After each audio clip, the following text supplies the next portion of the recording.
Dan buku sejarah dulu di Turki itu mereka protes. Dia protes kepada sultannya, Pak Sultan, kita nggak mau, mesin itu nggak boleh masuk ke Turki, kalau nggak kita semuanya nggak ada pekerjaan. Jadi sultannya dia menghentikan untuk sementara. Tapi akhirnya nggak bisa dibendung lagi. Saya panggil Mas aja lah. Mas boleh bang, boleh. Atau manggil Daeng, atau manggil Orang Bugis? Tidak, saya orang Batak. Batak juga. Batak. Saya campur-campur lah, kalau jenengnya Roro Royanto kan. Yang apa kita semuanya orang Indonesia lah. Jadi di P5 pertanian, perikanan, Peternakan sama perkebunan. perkebunan, ya sama. Federasi. Nah itu Bang. P5 kan ada 4 tadi. Jadi kan serikat pekerja. Oh pekerja. Keren. Pekerja. Kadang-kadang itu nggak diperhatikan malah. Ketika setelah kemarin ada COVID 2 tahun, sehingga banyak sekali karyawan anggota kami yang ter-PHK, dan itu mereka banyak yang belum mendapatkan pekerjaan. Jadi kan itu memprihatinkan sebenarnya. Iya. Itu ya. Kalau Mas Ilham yang berbicara tentang itu, mungkin di dunia serikat pekerja mungkin gongnya akan lebih besar daripada kami berbicara tentang itu. Iya.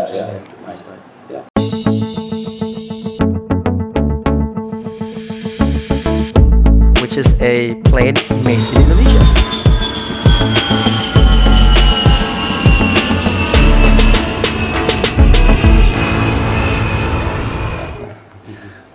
Terima kasih sudah mau datang ke Habibie Center. Iya. Ya. Sebelumnya terima kasih Bang, senior guru kami nih. Wah.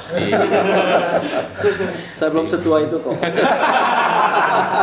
Justru abang saya, mungkin penampilannya demikian. abang saya kawin muda luar biasa. Luar biasa.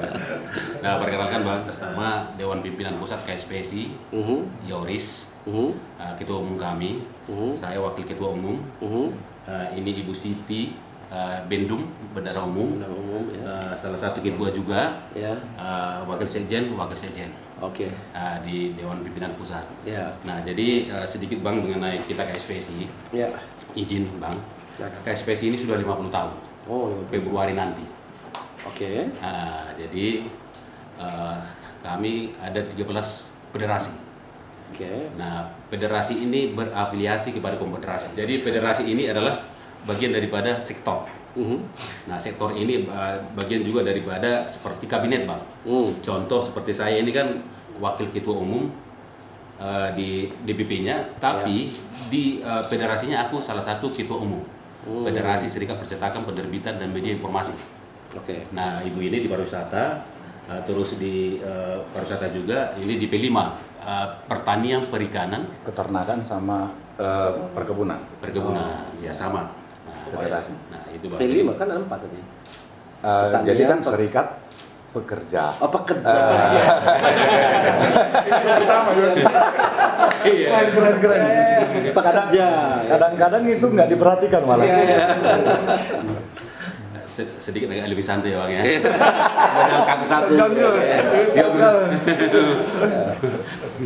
Nah, jadi mohon izin Bang, kehadiran kami sesuai dengan kita lihat perkembangan teknologi, ya sains dan inovasi-inovasi sekarang. Ini kan kami sangat terpukul. Banyak yang di PHK. Contoh seperti tol sekarang kan hanya gini aja udah kita lewat. Padahal dulu kan itu kan puluhan ribu karyawannya kan. Nah, itu harus. Sekarang ini juga masalah seperti fintech. Sekarang pesan apa segala macam sudah ada, ojol apa, ini kan sangat mengganggu kita. Nah, sementara kalau kita lihat Indonesia kan belum siap Bang. Nah, kita harus bagaimana kan punya daya saing. Nah, tentu memang sesuai dengan perkembangan zaman kita lihat Bang, harus kita mengikuti teknologi. Nah, sementara kan untuk teknologi kan kalau kita baru belajar, apalagi yang sudah tua-tua kan repot juga Bang. Dan ini kan biayanya cukup besar untuk membuat satu teknologi itu menjadi suatu perangkat. Nah, yang bisa diaplikasi.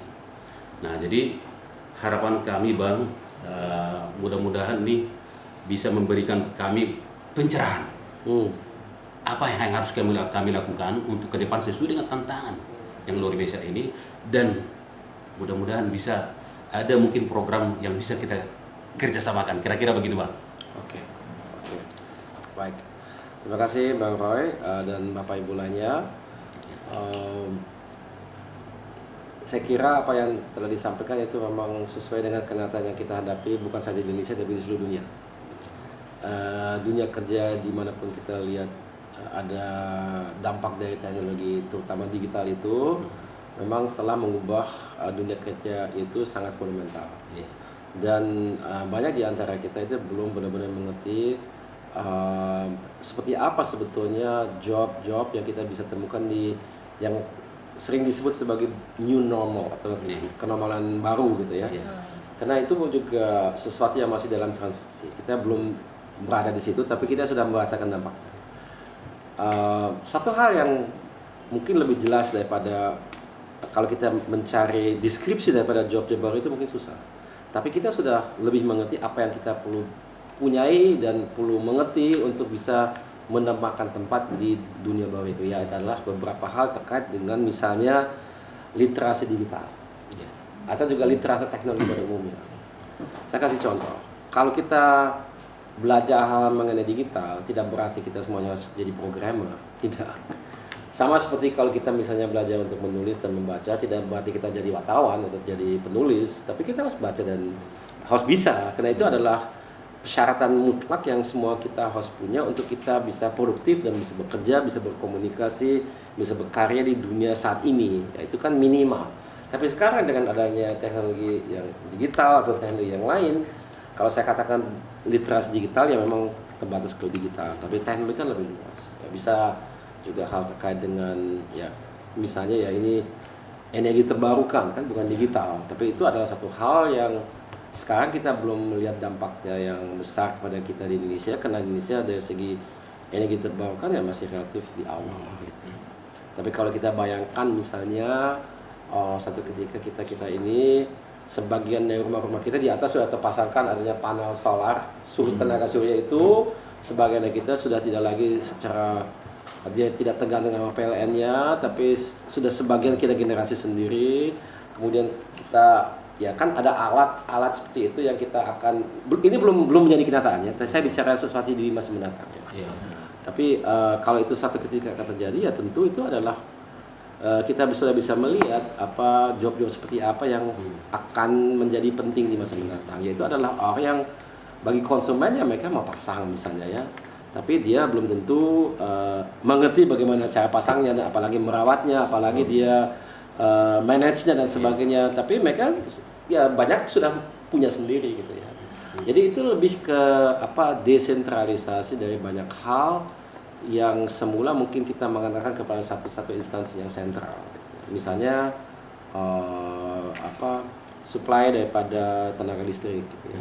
Sekarang memang belum ya, kita masih semuanya dari PLN, dan karena situasi kondisi yang kita alami di khususnya Jawa. Kita di Jawa ini terlalu banyak listrik. Oversupply listrik. Jadi oleh karena itu ya kalau kita lihat kita bicara dengan PLN, kita mau memujuk mereka khususnya di Jawa untuk lebih banyak merangkut ke tenaga dari sumber daya yang terbarukan itu, mereka sangat tidak mau karena mereka melihat saat ini tidak perlu karena sudah terlalu banyak listrik di sini. Dan itu mungkin sebagian karena prediksi daripada perkembangan industri dan ekonomi itu melesat karena adanya COVID. Dia kan membuat itu rencanakan jauh-jauh hari, mungkin 10 tahun lebih, maksudnya 10 tahun yang lalu atau lebih awal lagi dia merencanakan beberapa pembangkit listrik dengan jaringan dan sebagainya. Dan sekarang ternyata ada 2 tahun di mana aktivitas ekonomi kita menurun secara drastis sehingga ya saat ini ada oversupply. Tapi mungkin dalam waktu beberapa tahun ke depan sudah lebih pas. Tapi ini hanya sebagai contoh yang non digital. Kalau yang digital mungkin itu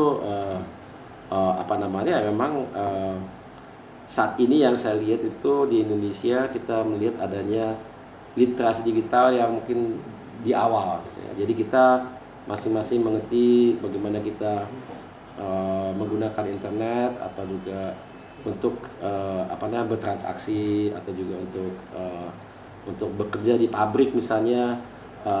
Ke depan kan pabrik itu akan mungkin lebih banyak otomatisasi yang kita lihat. Tapi itu hanya dimungkinkan dengan adanya jaringan dari otomatisasi yang memang perlu adanya orang yang mengawasinya, yang merawatnya, yang yang mengoperasikannya. Jadi di mana dulu itu operator mungkin per mesin, sekarang mungkin tidak lagi, tapi operatornya lebih dialihkan ke mengawasi mesin-mesin yang sudah bisa beroperasi sendiri.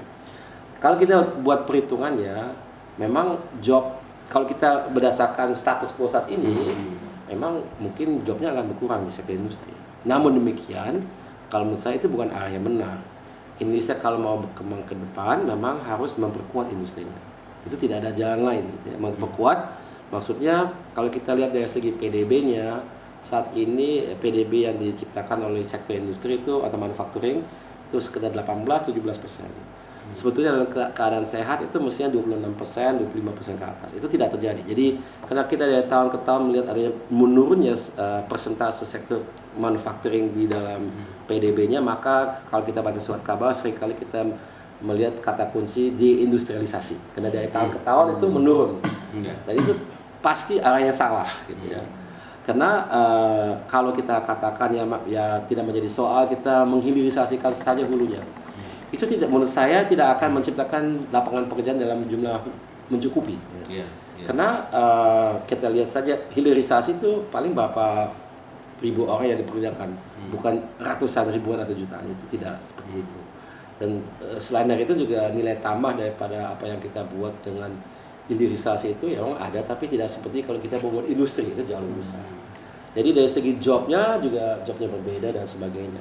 Jadi apa yang kita benar-benar harus lakukan itu pertama ya memang memperkuat literasi teknologi dan digital daripada pekerja kita di Indonesia, teknisi kita.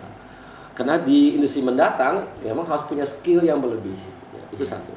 Tapi industrinya sendiri juga harus kita perkuat. Ya. Tanpa adanya memperkuatnya industri di Indonesia, jadi kita harus lebih berani, apa itu dari BUMN atau swasta, untuk buat lebih banyak produk sendiri gitu, jangan import semuanya gitu ya, atau memang tidak semua jadi import, tapi mungkin persentase import dibanding sama yang kita buat sendiri masih terlalu kecil. Harus kita semakin perbanyak. Kalau menurut saya itu harapan saya bahwasanya itu akan seperti itu. Saat ini kan sektor pertanian atau dari segi ekonomi itu kan disebut sebagai sektor primer ya.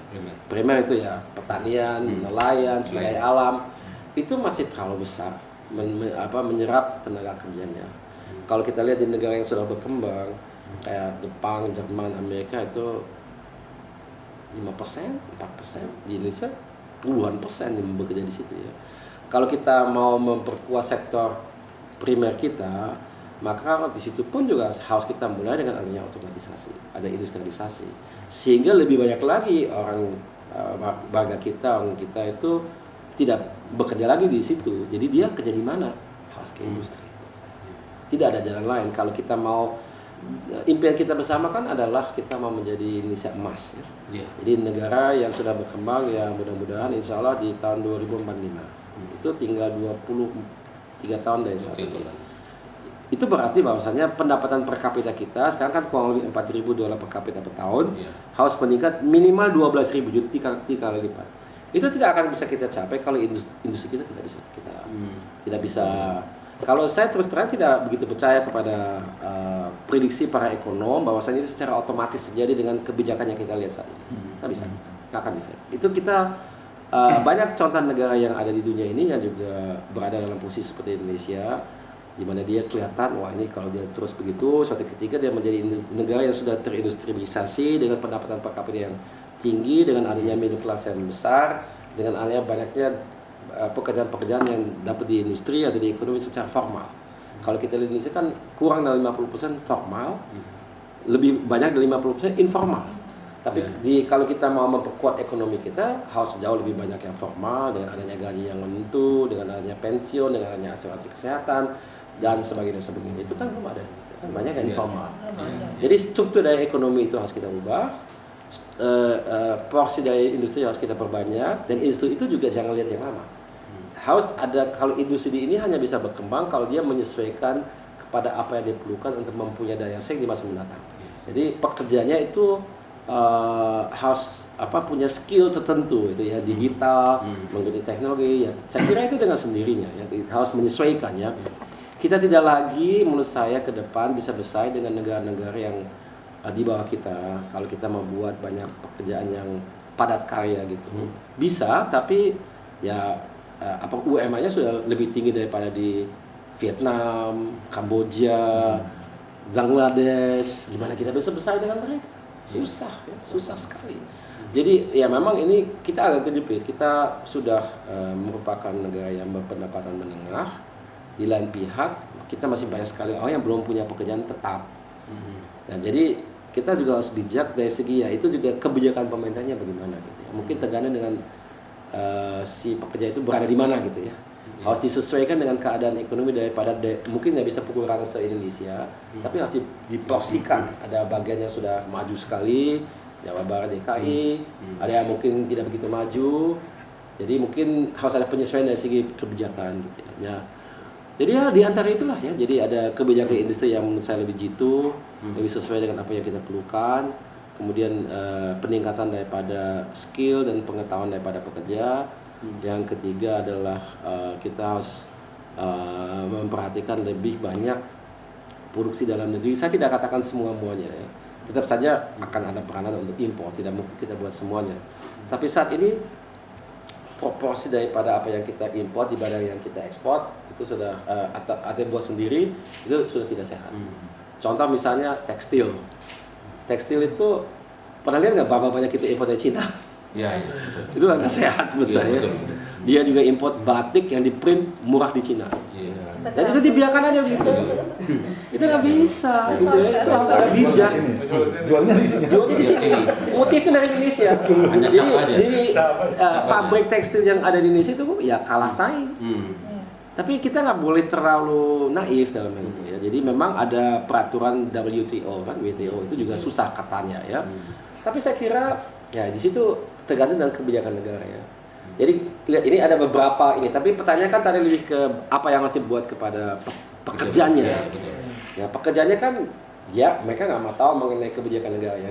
Dia mau kerja gitu ya. Kerjanya bagaimana?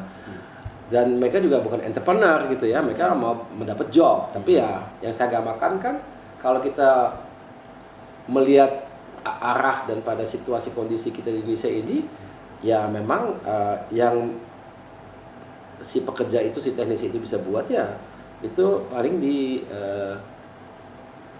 menambah pengetahuan terkait dengan literasi digital atau literasi teknologi itu. Dan kalau saya lihat dari ya memang kalau kita lihat kan ada perhatian yang sangat besar dari pemerintah kita terhadap perbaikan daripada kualitas pelatihan atau pendidikan vokasional. Ya. Itu juga mungkin satu hal yang bisa diperhatikan, yaitu adalah bahwasanya kurikulum yang disediakan oleh warga kita yang memang menjalankan pendidikan itu, jadi kurikulum itu lebih sesuai dengan apa yang diperlukan di industri. Betul. Karena banyak sekali pembelajaran yang diberikan dalam sekolah vokasional itu terlalu normatif. Yeah. Karena itu mulai dengan si pengajar itu, gurunya, mereka seringkali tidak pernah kerja di industri. Dia cuma mengajar sesuai dengan apa yang dia belajar di sekolah dan dari buku. Yeah. Tapi pengalaman mereka mungkin nggak punya, dia belum pernah kerja di situ. Jadi itu di situ perlu ada kolaborasi ya, yang lebih erat di antara industri dan juga institusi pendidikan terkait gitu ya. Memang dan tentunya kementerian ya, jadi dalam hal itu kan Dikbudristek ya, kan ada Dirjen Vokasional di situ ya, Ibu Kiki kalau saya Ibu Kiki itu sekarang ya. baru ganti. Jadi itu kita bisa buat untuk mengasah daya saing kita di Indonesia. Karena kalau kita mau sekarang kan ini saya banyak sekali ide yang datang sekaligus, ini mungkin kurang terstruktur. Tapi yang saya lihat saat ini kan ada tren untuk banyak perusahaan itu keluar dari Cina karena dia takut, karena Cina kan bisa saja nanti ada macam sengketa dengan Amerika Serikat, sehingga banyak perusahaan khususnya dari Amerika Serikat itu, Jepang dan sekutunya dia lagi pindah, tapi sayangnya tidak ke Indonesia, ke Vietnam. Kenapa ke Vietnam? Ya masalah remunerasi. Tapi juga mungkin karena Vietnam kan negaranya bukan demokratis, dia autokratis. Jadi negara itu digenggam partai komunis, jadi ya hak pekerja itu di situ tidak seperti Indonesia. Jadi itu kalau ada masalah ini ya pemerintahnya langsung dia ditindak langsung, itu beda kan komunis. Betul. Jadi nggak seperti di kita. Ya untuk para pengusaha itu ya mereka kadang-kadang tidak mau tahu, dia bilang wah itu di Indonesia itu beda dengan di Vietnam. Di Vietnam itu kita lebih mudah untuk bekerja di situ. Nah, disitulah saya kira perlu ada, karena kita tidak bisa ubah sistem kita, dan itu bagus buat kita. Ya, saya kira masa depan kita itu memang di demokrasi. Kita tidak boleh balik ke otokrasi hanya dengan alasan ini kita sebagai sistem ekonomi lebih fungsi di sini, nggak boleh. Tapi yang harus kita belajar adalah bagaimana bekerja sama antara para pihak. Ya, jadi kalau saya lihat itu juga di Barat, saya kan lama di Eropa ya, itu ada perbedaan. Kalau saya lihat bagaimana erat kerjasamanya di antara serikat pekerja dengan perusahaan di Jerman itu kan orang Jerman tidak yang datang itu sangat bagus. Ya, jadi sangat organized, itu sangat disiplin. Jadi pengusaha atau pekerja itu dia memang kadang-kadang juga tetap ada sengketa. Kayak saat ini lagi ada mogok para pilot dari Lufthansa gitu. Baru 2 hari ini ya masih tetap aja, tapi tetap ya relatif dibanding sama Prancis. Wow, Prancis itu kadang-kadang sangat bergejolak gitu dari segi hubungan di antara pekerja dan pengusaha. Jadi kalau ada macam kayak kesepakatan gitu ya, gimana kita bisa, karena kita akhirnya juga sama-sama satu perahu lah gitu ya. Jadi ini win-win, kalau yang satu win, yang kedua juga win, atau lose-lose. Tapi nggak boleh win-lose. Jadi dalam hal itu juga bisa memperbaiki situasinya. Tapi secara general saya pikir tetap apa yang saya katakan itu ya secara individual untuk si pekerja atau teknisinya memang lebih ke pengetahuan dan keterampilan itu perlu diupdate sesuai dengan apa yang diperlukan oleh industri. Dan di situ ada banyak sekali hal faktor terkait dengan digital itu, tapi juga ada yang lebih gitu ya, dengan tren teknologi ke depan ya tadi yang saya sebut misalnya energi terbarukan, ada juga ada yang lain terkait dengan misalnya mobil atau motor EV electric vehicle ya, EV itu electric vehicle. Itu juga tantangan lagi. Kalau kita lihat electric vehicle itu Pak, kalau kita membayangkan katakanlah 100% dari mobil kita sudah EV, itu saya mau tahu bengkelnya pekerjaannya apa. Karena kan jauh lebih sederhana itu ya. Jadi ya itu, tapi ada pekerjaan baru, mungkin bagaimana menggantikan baterainya itu harus dirawat dan dan lain sebagainya. Itu kita belum terbayangkan apa saja yang ada, tapi yang jelas pasti ada banyak perubahan di sektor otomotif. Bukan saja di pabriknya, tapi juga di sektor jasanya, kayak bengkel-bengkel, kayak underdeal atau spare part dan sebagainya, beda lagi. Tapi tidak bisa kita hindari gitu ya. Memang pergantian teknologi itu kan sudah berulang kali terjadi dalam sejarah negara kita atau sejarah industri dunia gitu. Sudah berkali-kali. Ini kan revolusi industri yang keempat katanya. Yang pertama itu mekanisasi, yang kedua elektrifikasi, yang ketiga komputerisasi, yang keempat dataisasi. Itu perbedaan dari tiga. Yang keempat kan kalau tiga ada komputer di mana-mana, tapi belum tersambung satu sama lainnya. Yang keempat karena ada internet, komputernya tersambungkan sehingga kita ada efek, ada data yang teragregasi secara banyak yang kita bisa olah. Ya itu sebelumnya nggak bisa karena belum ada internet gitu ya. Nah itu kita berada yang keempat gitu ya. Jadi memang oleh karena adanya revolusi industri bermacam-macam itu, ya tentu ada banyak sektor industri yang mengalami adanya perubahan. Itu nggak bisa dihindari, ya, harus kita sesuaikan. Kalau zaman dulu kalau kita lihat ya, 800 tahun yang lalu, waktu ada seorang dia inventor dari Jerman namanya Johann Wilhelm Gutenberg, menemukan untuk cetak buku itu ya. Dulu sebelum itu kan orang kalau copy buku dengan tangan. Kita bisa bayangkan dulu waktu ditemukan mesin cetak buku itu berapa ribu atau orang itu yang dia hidup dari kopi buku dengan tangan itu tiba-tiba tidak ada job. Jadi mereka ngapain? Kalau kita baca buku sejarah dulu di Turki itu mereka protes.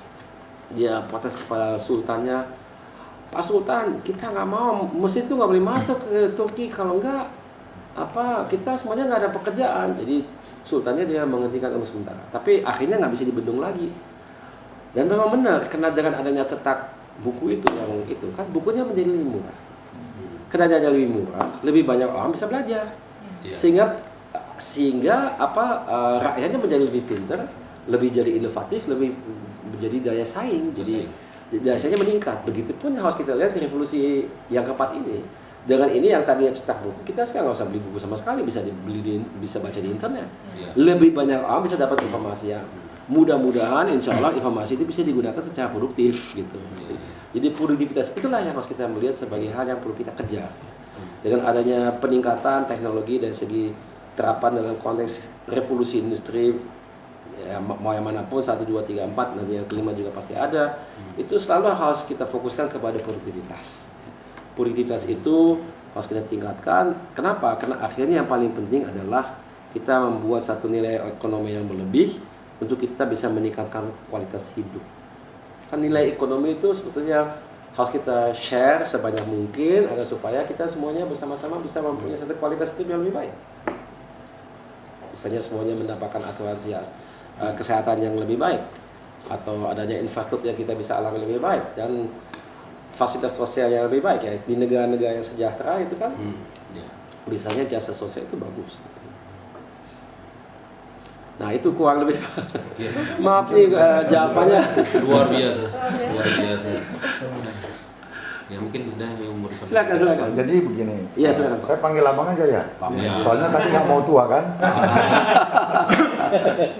Saya tertarik bangnya. Jadi tentang transisi energi terlebih. Saya baru-baru ini juga menulis di Green Network tentang transisi energi, dan saya mengaju dalam tulisan itu betapa pentingnya sebenarnya ada dialog sosial antara stakeholder, pemerintah dan pekerja.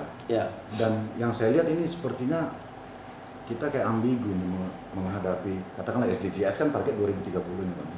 Nah, tapi yang saya perhatikan di bawah itu mereka kayak kan nggak peduli nih rakyat seperti yang bilang tadi, pekerja ini udahlah yang penting saya kerja gitu. Kita sebenarnya pingin membawa mereka ke pengetahuan tentang itu. Saya waktu itu pernah bahas juga dengan orang Bappenas, dengan ILO kan, saya bilang sebenarnya roadmap kita aja tentang just transisi aja kan belum jelas nih. Belum ada lah kalau menurut saya roadmap itu. Nah, padahal seharusnya itu harusnya sudah ada di kita, karena dengan adanya roadmap kami pun dari pihak pekerja akan menyesuaikan juga. Kan seperti itu. Betul. Tapi di satu sisi lagi saya berpikir juga pada saat itu SDM kita untuk menyampaikan ini juga sangat kurang. Setuju saya dari vokasi ini sebenarnya yang harus masuk. Tapi kan ini kembali lagi ke SDM untuk mendidik ini kan. Nah, ini yang paling saya lihat menjadi kendala. Saya mengatakan gini, seringkali jangan nanti setelah terjadi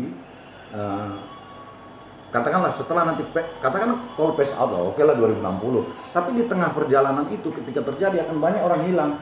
Nah ini kemana gitu kan, harus ada rescaling kan. Harusnya ada rescaling lah, seperti orang yang tadi yang bengkel tadi dia bengkel biasa, dia harus di rescaling menjadi bengkel automatic vehicle kan, electric vehicle. Tapi saya lihat itu kayak masih terlupakan. Nah kita yang dari KSPC ini sebenarnya bisa melaksanakan itu. Jadi itulah sebenarnya harapan kami. Apakah nanti ada masukan-masukan dari pihak mungkin kolega-kolega abang dari luar yang perlu kami adopt, itu sangat penting menurut saya. Itu mungkin masukan dari kami. Kami sangat berharap ada satu masukan ke KSPC, entah dari atau bagaimana lah, takut membuat vokasi tapi ada orang-orangnya, karena jujur SDM kita nggak akan sanggup ini menerangkan ini gitu. Silakan, mungkin Ibu mau kasih masukan atau apa? Ilyas, Mang. Baik, menambahkan sedikit. Silakan. Mau ada yang tag tapi mau ada tag kok. Ini aja Bang, ya Bang.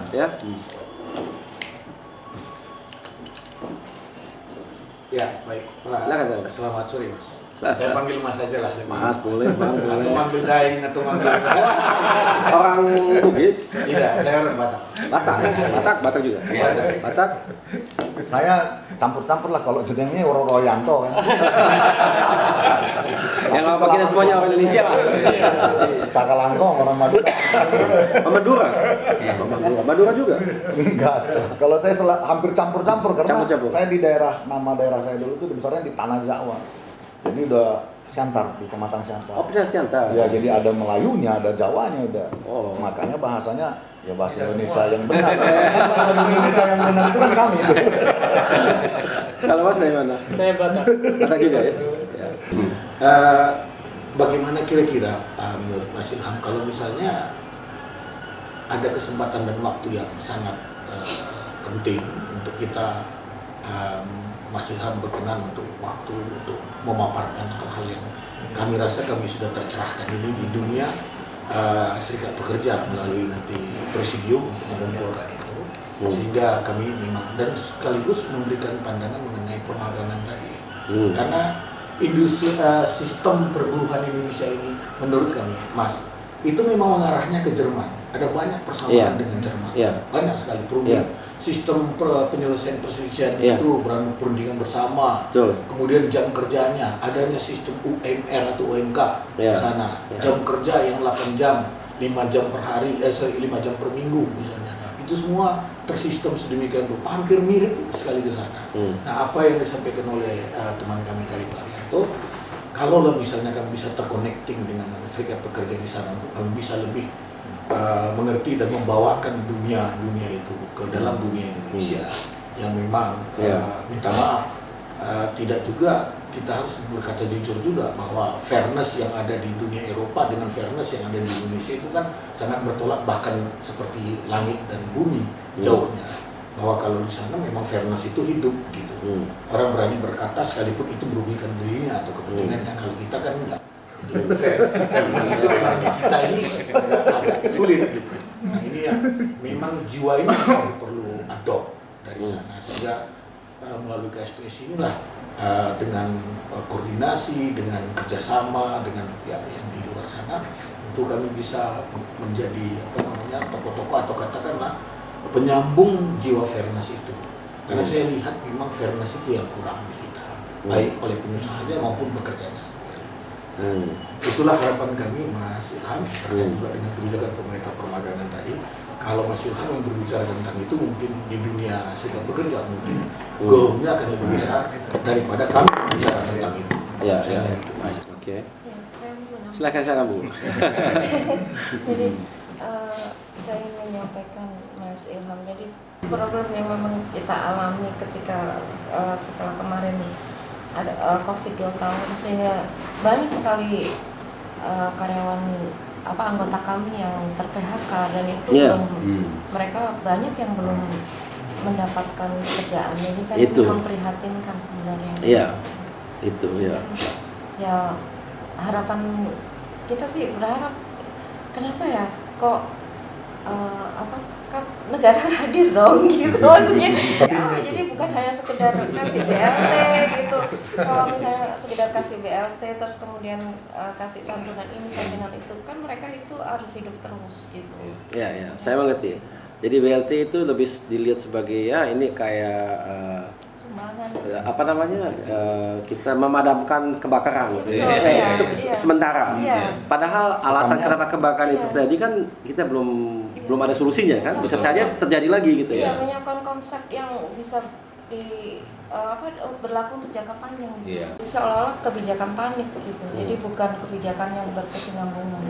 Nah, pada tahun 2004 saya belajar tentang pensiun scheme, dan baru diaplikasikan di Indonesia melalui undang-undang itu di tahun 2014 kalau nggak salah dengan SJSN. Tapi sampai sekarang tidak bisa diterima atau tidak bisa dinikmati oleh seluruh warga negara.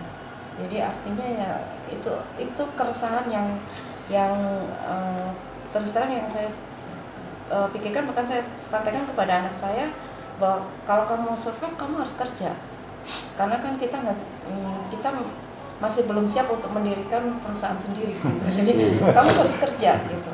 Jadi di Indonesia kalau mau hidup harus kerja gitu. Nah, ini sampai kapan gitu maksud saya gitu. Jadi mungkin saya minta untuk kira-kira bagaimana pandangan Mas Ilham untuk hal ini. Nah, ini pertanyaan yang tidak mudah dijawab. Karena ada banyak macam pandangan yang berbeda-beda terhadap hal ini, dan itu tergantung dengan situasi kondisi negara itu sendiri. Yang disebut oleh Mbak Mbak di sini kan sebetulnya kayak ada social contract gitu ya, di antara generasi A dengan B dengan C gitu ya. Bahwasanya yang generasi A itu kerja, terus begitu dia pensiun, B dia kerja dan mendukung si A itu dan seterusnya. Jadi selalu ada satu generasi yang mendukung generasi yang sudah pensiun. Ya. Itu memang yang ideal seperti itu. Jadi negara seperti Indonesia itu masih bisa, teoritis bisa. Kenapa? Karena demografinya kita ada jauh lebih banyak anak muda daripada orang yang sudah berusia. Kalau di negara kayak Jerman itu sudah tidak bisa, nggak lama lagi nggak bisa lagi. Apalagi di Jepang dan sebagainya. Karena penuaan daripada masyarakatnya sudah begitu besar sehingga kalau ada satu orang tua mungkin maksimalnya ada satu orang muda, tapi kadang kurang. Jadi itu yang tergantung dengan kita harus lihat sistem daripada atau keadaan daripada masyarakat kita. Di Indonesia memang saat ini kita masih berada dalam situasi itu di mana piramida sosial kita atau usia itu masih mendukung model itu.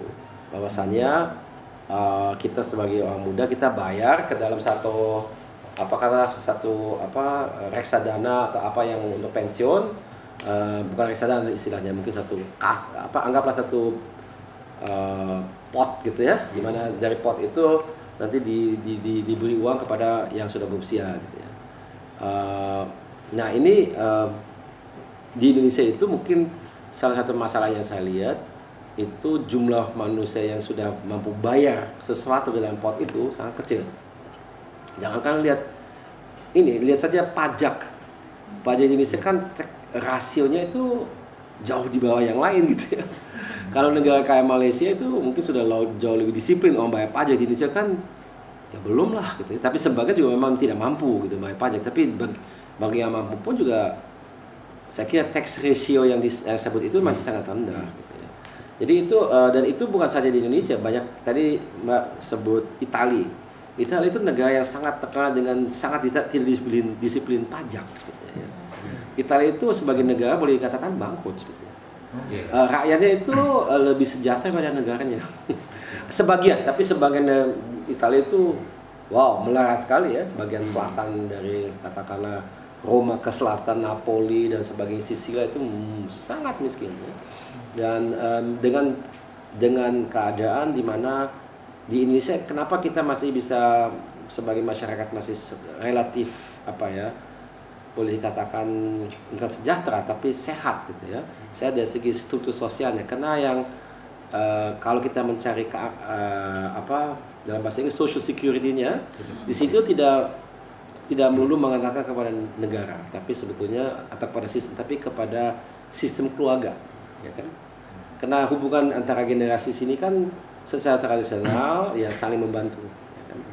Jadi di barat kan kalau kita kan lazimnya kalau semua generasi tinggal di rumah yang berbeda-beda. Di Indonesia kan kita masih temukan ada rumah di mana satu rumah itu lebih dari 2 generasi, 3 generasi gitu ya. Yeah. Saya tidak katakan itu baik atau tidak ya, tapi yang jelas berbeda dengan apa yang kita lihat di barat. Di barat itu atau di negara yang sudah maju itu strukturnya sudah berbeda. Nah, gimana ke depannya? Nah, itu yang kalau buat saya kita di Indonesia masih karena memang mayoritas daripada negara kita masih bekerja di pekerjaan yang tradisional. Ya, pertanian, nelayan, atau juga yang ya pokoknya bukan lihat saja kan kurang dari 50% kerja di pekerjaan formal. Yang banyak kan informal. Sehingga daya budaya mereka dan juga sistem hidup mereka itu lebih tradisional. Sehingga yang dikatakan Mbak tadi itu mungkin lebih ke negara yang sudah lebih maju daripada kita saat ini. Kalau jangan kita lihat situasi kondisi di Jakarta. Jakarta tidak eksemplaris buat Indonesia gitu ya.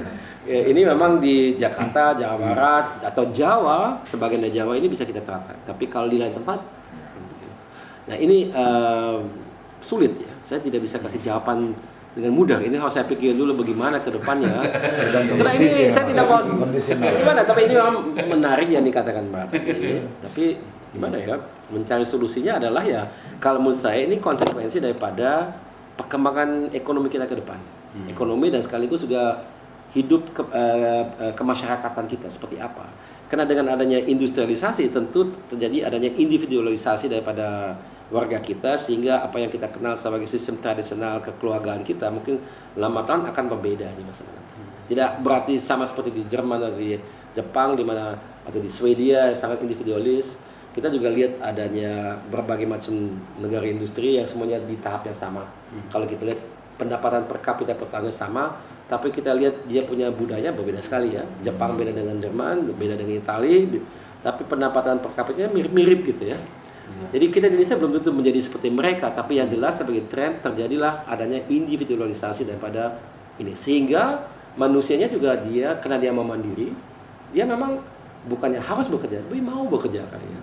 Dia tidak mau tergantung dengan keluarga itu. Jadi atau keluarga atau negara gitu ya.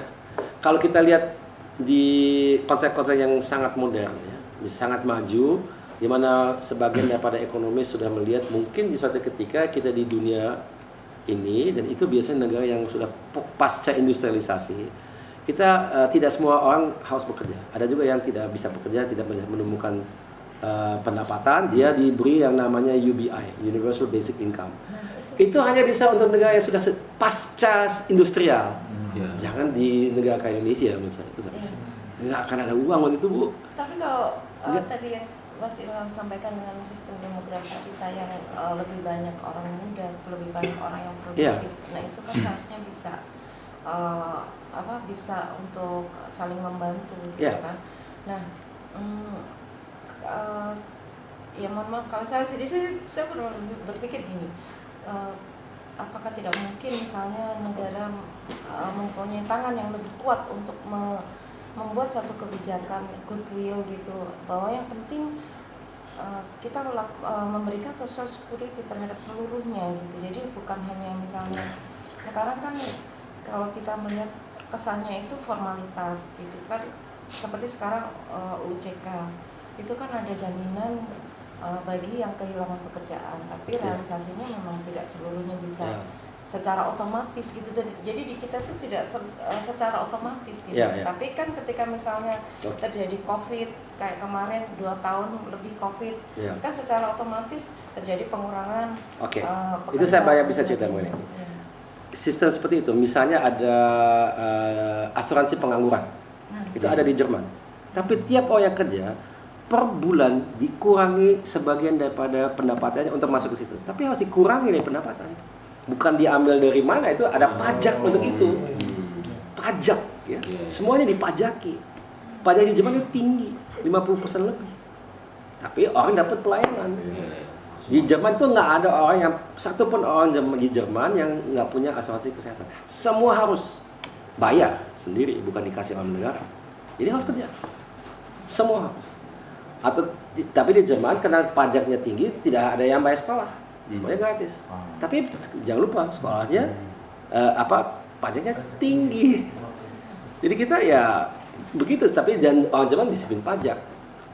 Dan dia sudah pendapatan tinggi. Ya, kita tidak seperti itu. Kita disiplin pajak rendah, pendapatannya rendah. Dari mana? Ya nggak bisa. Itu menurut saya nggak cocok. Kita harus memang realistis. Sistem UBI itu di Jerman pun nggak ada. Itu yang ada itu adalah bagi orang yang semua orang punya hak, kalau dia memang tidak punya pekerjaan dia dapat bantuan yang berkurang dari tahun ke tahun, karena dia harus berupaya untuk cari pekerjaan baru. Kalau dia tidak temukan ya tetap terus. Itu yang diadopsi sekarang. Dan satu ketika dibatasi itu waktunya. Dibatas. Walaupun dia turun dibatas. Karena yang terjadi begini, banyak orang yang akhirnya nggak mau cari pekerjaan karena dia visi juga itu, jadi dia nggak mau cari pekerjaan. Atau dia nggak mau, dia mengaku dia menganggur padahal dia kerja gelap. Jadi dia kerja tapi tanpa pajak, dia dapat uang penghasilannya dapat tetap. Ada juga yang begitu. Banyak. Saya kan lama tinggal di Jerman, 31 tahun. Banyak situ. Sampai sekarang masih. Bahasa teknologi, bahasa Jerman namanya. Ya. Jadi ya semuanya ada ini ya, ada upside ada downside-nya gitu ya. Ya. Tapi kalau menurut saya yang UBI di Indonesia itu buat negara yang sudah sangat sejahtera, di mana negara hadir ya. Iya, di mana memang juga mereka sudah melewati industrialisasinya, sehingga dalam pasca industrialisasi itu industri tidak lagi menyediakan banyak tempat kerja, jasa juga sebagian sudah tidak lagi. Jadi ya, tapi itu belum diimplementasi di satu pun negara. Nggak ada itu cuman konsep yang masih sangat dipertentangkan dimanapun saja. Karena banyak yang mengatakan ya bahwasannya memang dari kalau kita lihat ya, kita misalnya putar rodanya ribuan tahun ke belakang, katakanlah kita ini belum punya pekerjaan, kita ini masih hidup di zaman batu. Kita kalau tidak memburu, tidak bertani, kita mati. Jadi itu dulu orang tidak menyebut sebagai pekerja, tapi dia tetap harus berjuang. Jadi hidup tanpa ada perjuangan itu nggak ada. Hidup itu memang, dan perjuangan dalam arti kata modern itu mungkin bekerja atau mencari pekerjaan. Tapi manusia tidak bisa survive ya tanpa dia ada perjuangan. Memang dari dulu sudah seperti itu. Kalau dia tidak berjuang, dia membela dirinya mungkin diserang oleh binatang buas gitu. Dan sebagainya atau dia menemukan apa, tiba-tiba ada perubahan iklim yang nggak tahu dari mana. Misalnya ada beberapa zaman es dulu kan, dan zaman es itu bukan terjadi karena ada perubahan iklim yang disebabkan oleh efek rumah kaca, karena dulu belum ada industri. Itu memang siklus cuaca gitu ya, mungkin ditentukan oleh hal-hal yang lain gitu ya, yang kita belum ketahui semuanya. Ya tetap saja nenek moyang kita ya berjuang ya, memikirkan bagaimana saya membuat baju, gimana saya begini begitu. Ya itu memang bagian dari hidup gitu ya menurut saya. Kalau mungkin ya ini secara filosofis ya. Ini maaf, ini bukan kita diskusi aja secara gamblang gitu ya.